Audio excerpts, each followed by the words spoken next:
आओ साध संगत जी अगला सवाल जिहड़ा वो आपां करदे हां। अगला सवाल जिहड़ा किस आपां बाणी पढ़दे हां या विचारां सुणदे हां तां ਉਹਦੇ 'ਚ ਅਕਸਰ ਜ਼ਿਕਰ ਆਉਂਦਾ ਗਿਆਨ ਇੰਦਰੀਆਂ ਤੇ ਕਰਮ ਇੰਦਰੀਆਂ।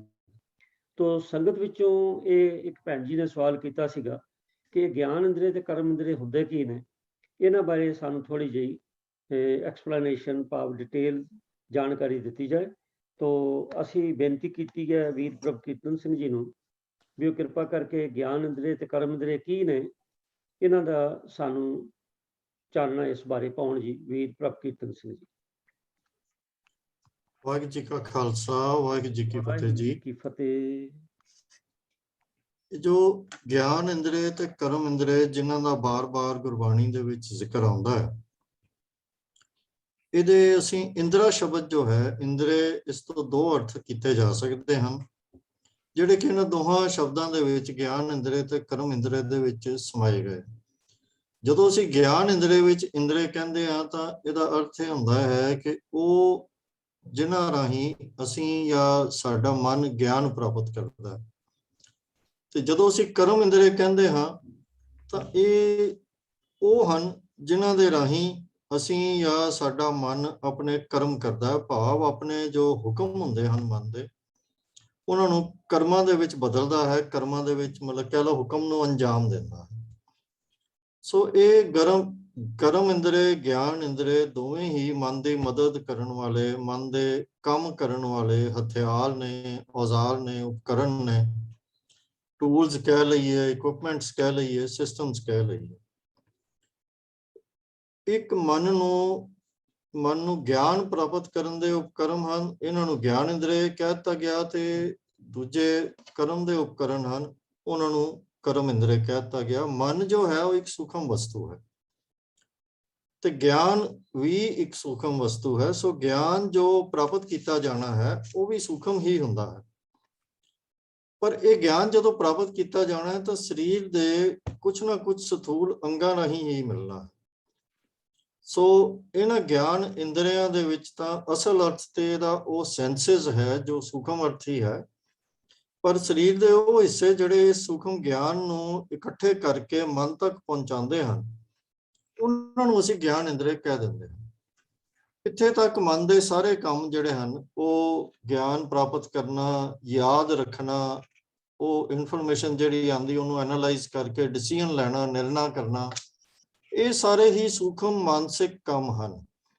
ਤੇ ਜਦੋਂ ਮਨ ਇਸ ਸਾਰੀ ਸੂਚਨਾ ਨੂੰ ਵਰਤ ਕੇ ਕੋਈ ਨਿਰਣਾ ਕਰ ਲੈਂਦਾ ਹੈ ਤਾਂ ਇਹਨੂੰ ਫਿਰ ਉਹਦੇ ਬੇਸ ਤੇ ਜੋ ਨਿਰਣਾ ਹੈ ਉਹਨੂੰ ਲਾਗੂ ਕਰਨਾ ਹੈ।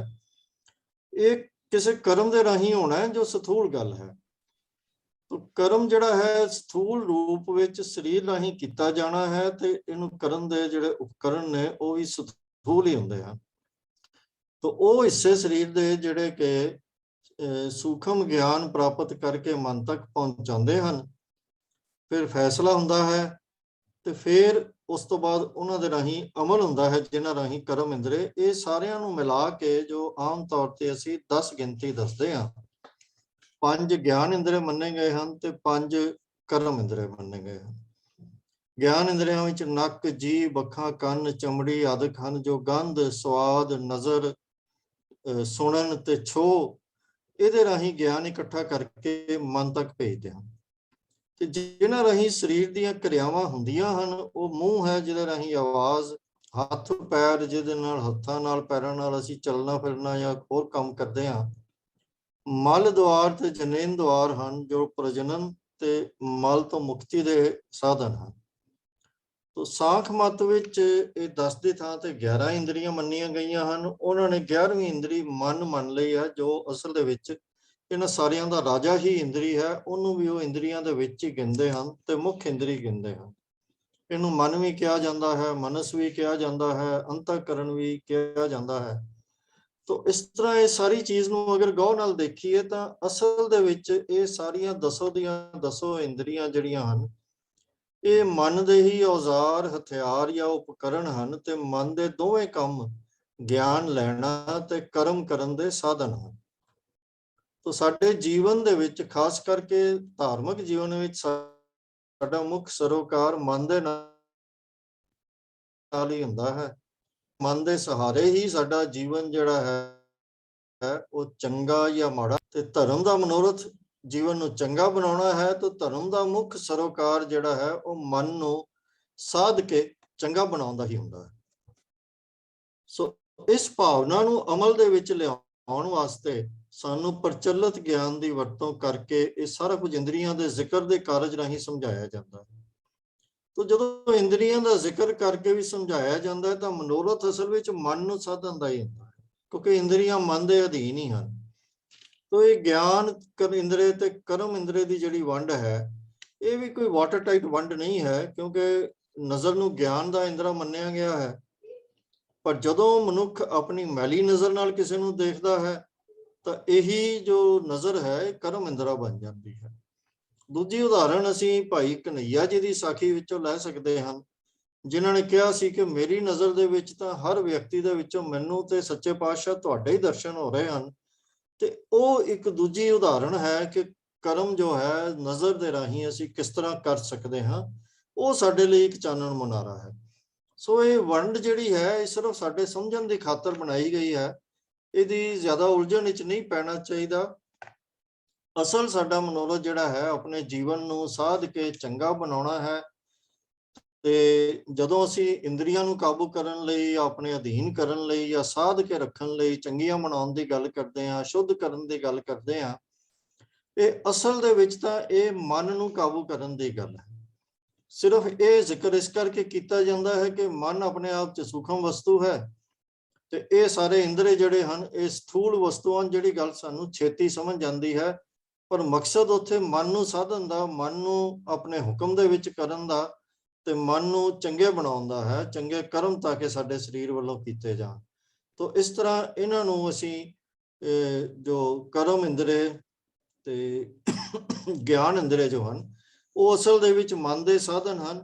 ਅਸੀਂ ਕਿਸੇ ਵੀ ਕਰਮ ਇੰਦਰੇ, ਗਿਆਨ ਇੰਦਰੇ ਨੂੰ ਵੱਖਰੇ ਵੱਖਰੇ ਤੌਰ ਦੇ ਉੱਤੇ ਕੰਟਰੋਲ ਕਰਕੇ ਪਵਿੱਤਰ ਨਹੀਂ ਬਣਾ ਸਕਦੇ। ਪਵਿੱਤਰ ਬਣਾਉਣ ਲਈ ਅਸੀਂ ਮਨ ਦੇ ਪੱਧਰ ਤੱਕ ਹੀ ਪਹੁੰਚਣਾ ਹੈ।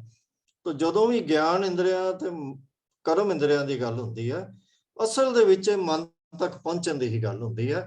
ਤਾਂ ਸਾਡਾ ਧਿਆਨ ਉਸੇ ਪੱਧਰ ਉੱਤੇ ਹੀ ਹੋਣਾ ਚਾਹੀਦਾ ਹੈ ਜੀ। ਵਾਹਿਗੁਰੂ ਜੀ ਕਾ ਖਾਲਸਾ, ਵਾਹਿਗੁਰੂ ਜੀ ਕੀ ਫਤਿਹ। ਬੜੇ ਹੀ ਸੁੰਦਰ ਤਰੀਕੇ ਨਾਲ ਵੀਰ ਜੀ ਨੇ ਸਾਨੂੰ ਗਿਆਨ ਇੰਦਰੇ ਤੇ ਜਿਹੜੇ ਕਿ ਸਾਨੂੰ ਫੀਡਬੈਕ ਦਿੰਦੇ ਨੇ, ਔਰ ਮਨ ਨੂੰ, ਤੇ ਕਰਮ ਇੰਦਰੇ ਜਿਹੜੇ ਕਿ ਮੁੜ ਕੇ ਉਹਨੂੰ ਐਗਜ਼ੀਕਿਊਟ ਕਰਦੇ ਨੇ, ਬੜੇ ਅੱਛੇ ਤਰੀਕੇ ਨਾਲ ਦੱਸਿਆ ਹੈ। ਤੋ ਸਾਧ ਸੰਗਤ ਜੀ, ਗੱਲ ਇਹ ਹੈ ਕਿ ਜਿਵੇਂ ਵੀਰ ਜੀ ਨੇ ਦੱਸਿਆ ਵੀ ਗੱਲ ਤੇ ਸਾਰੀ ਮਨ ਦੀ ਹੈ, ਕਿਉਂਕਿ ਸਾਡੀ ਸਾਰਾ ਜੀਵਨ ਜਿਹੜਾ ਹੈ ਉਹਨੂੰ ਕੰਟਰੋਲ ਕਰਨ ਵਾਲਾ ਸਾਡਾ ਮਨ ਹੀ, ਮਨ ਕੰਟਰੋਲਰ ਹੈ। ਤੇ ਜਿਸ ਆਰਗੇਨਾਈਜੇਸ਼ਨ ਦਾ ਕੰਟਰੋਲਰ ਜਿਹੋ ਜਿਹਾ ਹੋਏਗਾ ਉਸ ਆਰਗੇਨਾਈਜੇਸ਼ਨ ਦੀ ਆਊਟਪੁੱਟ ਉਹੋ ਜਿਹੀ ਹੋਏਗੀ। ਤੋ ਜੇਕਰ ਮਨ ਸਾਡਾ ਤਗੜਾ ਹੈ, ਚੰਗਾ ਹੈ, ਤੇ ਅਸੀਂ ਜ਼ਰੂਰੀ ਹੈ ਵੀ ਚੰਗੇ ਨਾਗਰਿਕ ਬਣਾਂਗੇ। ਪਰ ਜੇਕਰ ਮਨ ਜਿਹੜਾ ਹੈ ਉਹ ਮੈਲਾ ਹੋ ਗਿਆ, ਮਨ ਕਮਜ਼ੋਰ ਹੈ, ਕਬੀਰ ਸਾਹਿਬ ਜੀ ਦਾ ਮੈਨੂੰ ਸ਼ਬਦ ਯਾਦ ਆ ਰਹੀ ਹੈ, ਤੁਕ ਕਿ ਮਨ ਨਾ ਡਿਗੇ ਤਨ ਕਾਹੇ ਕੋ ਡਰਾਏ। ਸਾਡਾ ਜਿਹੜੇ ਸਰੀਰ ਦੇ ਜਿੰਨੇ ਕਰਮ ਆਪਾਂ ਕਰਦੇ ਹਾਂ ਇਹ ਮਨ ਤੇ ਡਿਪੈਂਡ ਕਰਦੇ ਨੇ। ਜੇ ਮਨ ਤਗੜਾ ਤੇ ਸਭ ਕੁਝ ਠੀਕ ਹੈ, ਤੋ ਜੇ ਮਨ ਮੈਲਾ ਹੈ ਤੇ ਸਭ ਕੁਝ ਮੈਲਾ ਹੈ। ਤੋ ਮਹਾਰਾਜ ਦੀ ਬਾਣੀ 'ਚ ਆਖਿਆ ਮਨ ਮੈਲਾ ਹੈ ਸਭ ਕੁਝ ਮੈਲਾ। ਤੇ ਇਸ ਕਰਕੇ ਮਨ ਨੂੰ ਕੰਟਰੋਲ ਕਰਨ ਲਈ ਇਹ ਜਿਹੜੇ ਗਿਆਨ ਇੰਦਰੇ ਨੇ, ਜਿੱਥੇ ਮਨ ਨੂੰ ਫੀਡਬੈਕ ਦਿੰਦੇ ਨੇ, ਉੱਥੇ ਜੇਕਰ ਮਨ ਕਾਬੂ 'ਚ ਆ ਜਾਏ ਤਾਂ ਸਾਡਾ ਜੀਵਨ ਸਫਲ ਹੋ ਸਕਦਾ ਹੈ। ਤਾਈਓ ਤੇ ਗੁਰੂ ਨਾਨਕ ਪਾਤਸ਼ਾਹ ਜੀ ਨੇ ਆਖਿਆ ਸੀ ਨਾ, ਮਨ ਜੀਤੇ ਜਗ ਜੀਤ। ਤੋ ਸਾਰਾ ਕਹਾਣੀ ਜਿਹੜੀ ਮਨ ਦੀ ਹੈ, ਤੋ ਇਹ ਜਿਹੜੇ ਗਿਆਨ ਇੰਦਰੇ ਤੇ ਕਰਮ ਇੰਦਰੇ ਨੇ, ਇਹਨਾਂ ਦਾ ਬੜਾ ਇੰਪੋਰਟੈਂਟ ਰੋਲ ਇੱਕ ਦਿਨ ਨਹੀਂ ਹਰ ਪਲ ਹੀ ਹੈ ਸਾਡੇ ਤੇ। ਵੀਰ ਜੀ ਨੇ ਬਹੁਤ ਵਧੀਆ ਤਰੀਕੇ ਨਾਲ ਦੱਸਿਆ, ਉਹਨਾਂ ਦਾ ਬਹੁਤ ਬਹੁਤ ਧੰਨਵਾਦ ਹੈ। ਔਰ ਸੰਗਤ ਵਿੱਚੋਂ ਵੀ, ਕਿਉਂਕਿ ਇਹ ਬੜਾ ਵਿਸ਼ਾਲ ਵਿਸ਼ਾ ਹੈ, ਕਿਸੇ ਦੇ ਹੋਰ ਖਿਆਲ ਹੋਣਗੇ ਤਾਂ ਅਸੀਂ ਉਹਨਾਂ ਨੂੰ ਵੈਲਕਮ ਕਰਾਂਗੇ।